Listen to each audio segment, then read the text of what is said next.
आप सभी का स्वागत है फिर से मेरे YouTube चैनल पर।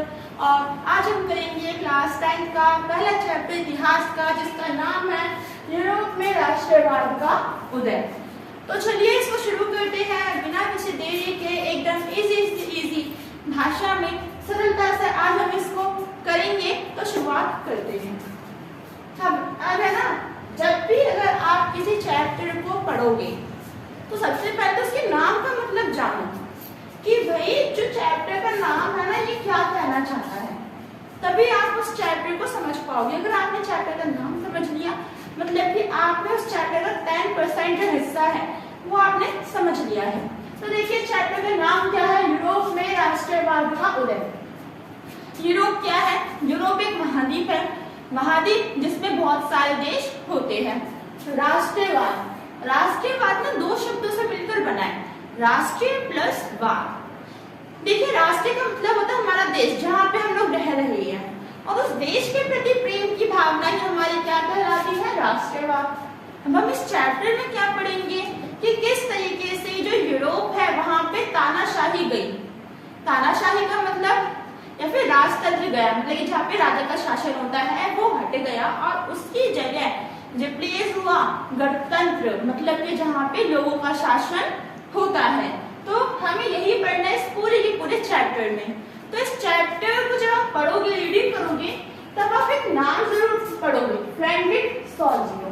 ये आखिर में है क्या? इससे एमसीक्यू क्वेश्चंस आ सकते हैं, पहले बता देती हूँ। ये चित्रकार था, फ्रांसीसी चित्रकार। इसने 1848 में एक चित्र बनाया था, ठीक है, और उसमें इसने एक श्रृंखला बनाई थी बहुत सारे देशों की कि किन किन देशों को आजादी मिलने वाली है। अब देखिए हमारा जो यूरोप है ना, यहाँ पे राष्ट्रवाद धीरे धीरे आया है, एकदम से नहीं आया। कोई भी परिवर्तन होता है तो वो स्लोली होता है, जल्दी से नहीं होता। तो यहाँ पे जो राष्ट्रवाद जो चिंगारी है फ्रांस के लोगों ने दी, और धीरे धीरे करके यही चिंगारी आग में बदल गई, मतलब कि फ्रांस से जो राष्ट्रवादी जो भावना है पूरे के पूरे यूरोप में आ गई। तो देखिए फ्रांसीसी क्रांति वो राष्ट्रीय विचार, फ्रांसीसी क्रांति आपने जो 9th क्लास में पढ़ा होगा। तो जो फ्रांसीसी क्रांति 1789 में हुई थी, कब हुई थी? 1789 में हुई थी। अब यहाँ के जो क्रांतिकारी थे उन्होंने सामूहिक अपनेपन की भावना को बढ़ाने के लिए उन्होंने कौन कौन से कदम उठाए, हमें ये पढ़ना है, क्योंकि इससे आपका क्वेश्चन आ सकता है। तो देखिए इन्होंने राष्ट्रीय गान और राष्ट्रीय ध्वज और भाषा का निर्माण करा, पहला पॉइंट ये। सेकंड है, इन्होंने लोगों के बीच समानता, बंधुत्व, भाईचारा, स्वतंत्रता जैसे जो विचार है उनको फैलाना स्टार्ट कर दिया। जो फ्रांस है ना अपना, उसमें जो शासन है वो कैसा है, संविधान पर आधारित शासन आया, और उसके बाद यहाँ पे एक मापतोल की प्रणाली आई। तो इस तरीके से वहां के क्रांतिकारों ने ये चरण उठाए। अब देखिए अब हम यहाँ पे क्या जानेंगे कि अगला जो टॉपिक है उसका नाम है यूरोप में राष्ट्रवाद का निर्माण। अब हम इसमें क्या जानेंगे कि भाई जो हमारा जो यूरोप है उसमें राष्ट्रवाद का निर्माण कैसे हुआ। तो किसी भी राष्ट्र निर्माण के लिए सामूहिक पहचान होना आवश्यक है। मैंने क्या लाइन पढ़ी? किसी भी राष्ट्र निर्माण के लिए जो सामूहिक जो पहचान है ना वो आवश्यक है। इसका मतलब क्या आता है? हम भारत देश में रहते हैं। कौन से देश में? भारत देश में। और इस भारत देश में अलग अलग क्या है, समुदाय है। लेकिन अगर हम कहीं भी बाहर जाएंगे और किसी ने पूछा कि तुम कौन हो, तो हम ये थोड़ी बोलेंगे कि हम हिंदू है, मुस्लिम है, कुछ हम किसी भी धर्म से ना लेकर हम इंडियन बोलेंगे कि हम क्या है, इंडियन। इसी को हम कहते हैं सामूहिक पहचान। अब देखिए यूरोप में अलग अलग समूह थे और उन समूह में अलग अलग प्रकार की भाषाएं बोली जाती थी। इसी के बीच एक वर्ग आता है, एक शब्द आता है उदारवादी। उदारवादी वर्ग या फिर उदारवादी आखिर में है क्या? देखिए जो उदारवादी है ना, इसका मतलब है आजादी। उदारवाद का मतलब क्या होता है? आजादी। उदारवाद विचारधारा का मतलब क्या होगा? आजादी की विचारधारा है। और इसी उदारवादी विचारधारा के कारण राष्ट्रवाद का निर्माण हुआ, जिसके कारण 1789 की क्रांति हुई। मतलब कि एक ऐसा नया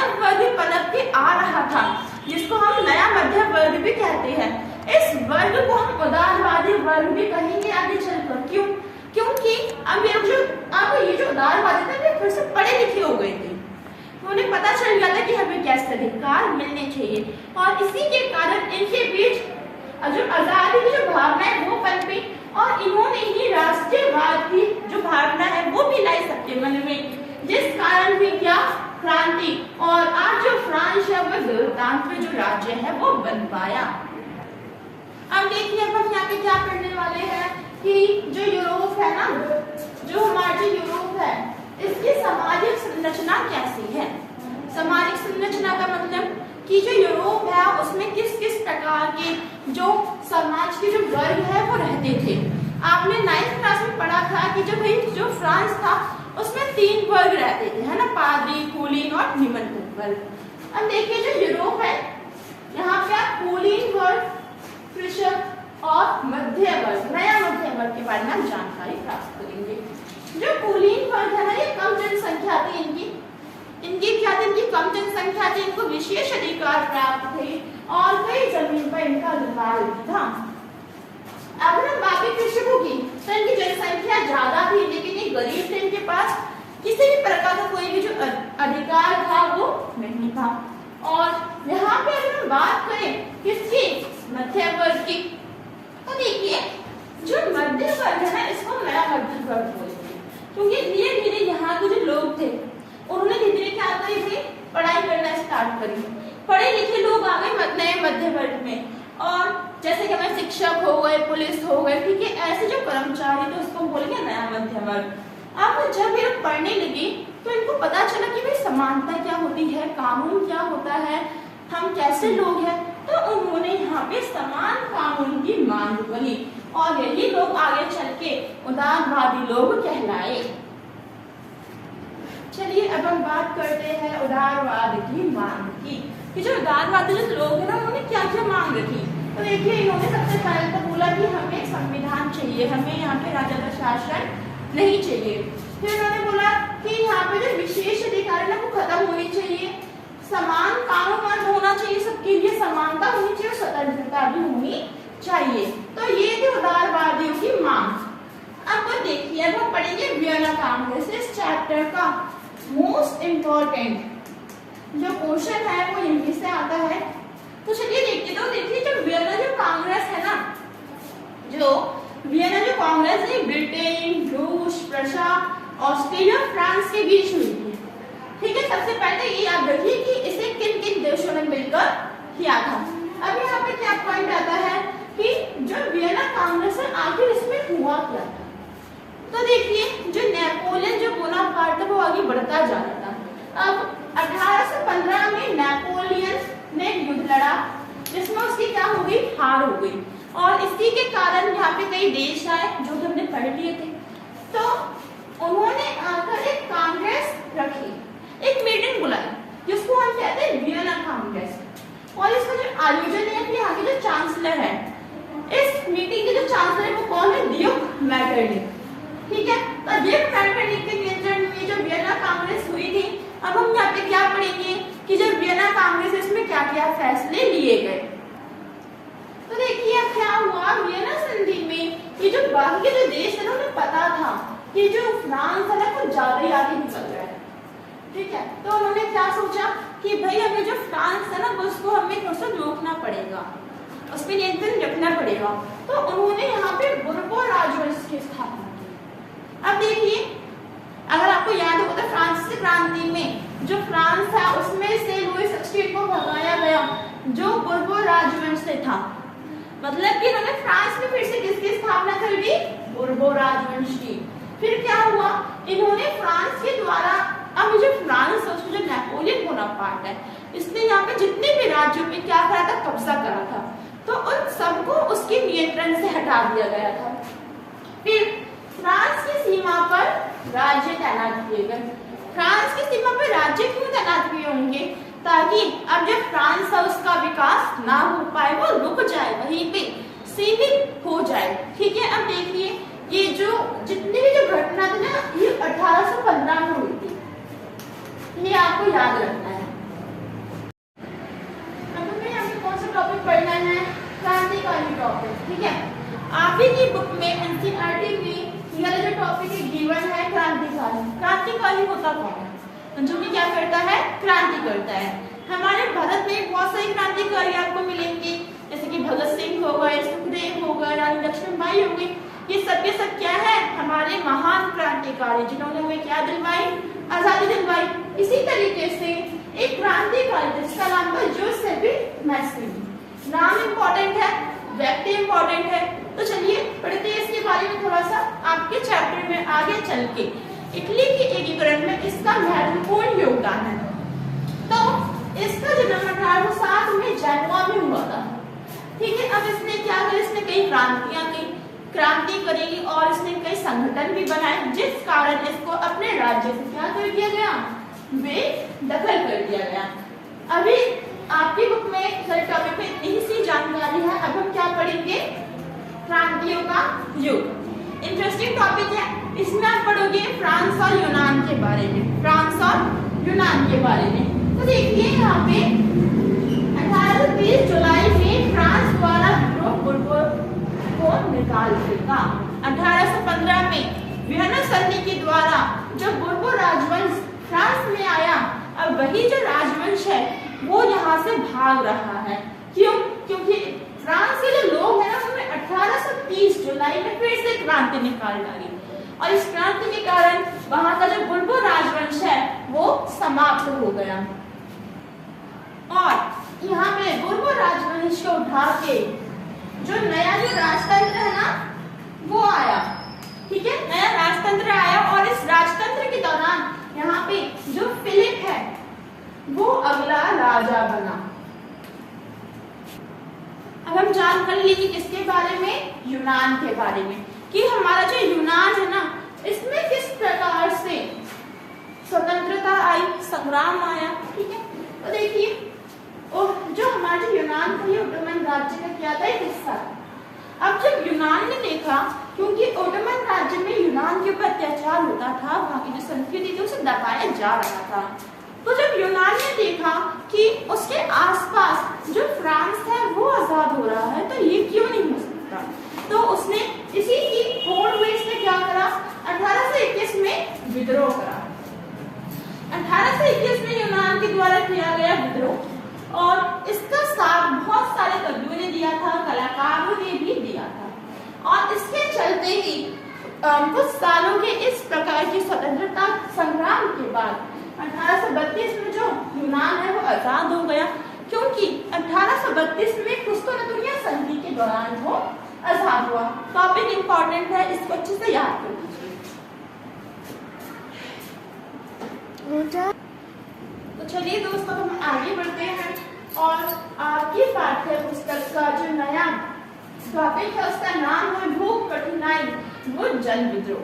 ठीक है, क्या नाम है, भूख कठिनाई वो जन विद्रोह। इसका मतलब क्या है कि जब क्रांतियां हो रही थी तभी 1830 से आगे कई सालों तक क्या हुआ, वहां पे जनसंख्या बढ़ने के कारण, अकाल आने के कारण भूखमरी होने लगी और जो बेरोजगारी है वो भी बढ़ने लगी। तो इसलिए इस वाले टॉपिक का नाम ये रखा गया है। और इन सारी की सारी सिचुएशंस के कारण क्या हुआ, यहाँ पे जन विद्रोह आया। तो चलिए पढ़ते हैं आगे। तो देखिए 1830 कठिनाई आई। 1830 में क्या आई, कठिनाई आई। अब कौन कौन सी आई, बेरोजगारी, भूखमरी, वो अकाल संबंधी जो समस्याएं थी वो आई कब, 1830 में। अब जब हम देखिए, हम अपने भारत का एग्जाम्पल लेते, ठीक है, इंडिया में क्या हुआ, ऐसी समस्या आई तो वहाँ के जो लोग हैं वो क्या करेंगे, विद्रोह करेंगे कि हमें रोजगार दे, हमें जो समस्या हो रही है वो हमें क्यों हो रही है। ठीक है, तो इसी तरीके से वहाँ के लोगों ने भी क्या करा, विद्रोह करा, जन विद्रोह हुआ। और इस जन विद्रोह के कारण 1848 में फ्रांस के लोगों के द्वारा बनाया गया जो राजा था, जिसका नाम क्या था, लुई फिलिप, वो वहां पे अपना राज्य छोड़कर भाग गया इस जन विद्रोह के कारण। और इसी से क्या हुआ, फ्रांस में 21 वर्ष के पुरुषों को वोट देने का अधिकार आया। तो ये नया कानून बना, कब बना, 1848 में बना।